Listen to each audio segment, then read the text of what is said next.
Friends, ఈరోజు అయితే ఎంతో టేస్టీ అయినా యమ్మీ అయినా పుదీనా లంచ్ బాక్స్ని అయితే మనం ప్రిపేర్ చేసుకుందాం. మన పిల్లలకి చాలా చిటికలు చేసే లంచ్ బాక్స్ అండి.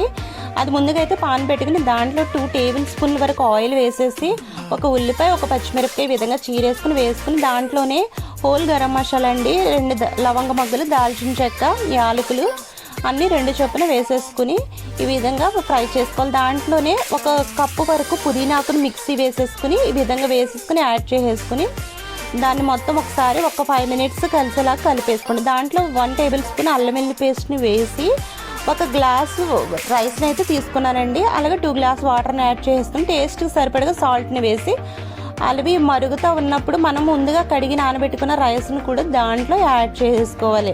యాడ్ చేసుకున్న ఒక 10 మినిట్స్ 15 మినిట్స్ కుక్ చేసుకున్నట్లయితే అంత టేస్టీ అయినటువంటి పుదీనా రైస్ అయితే రెడీ అయిపోయిందండి. Thank you for watching.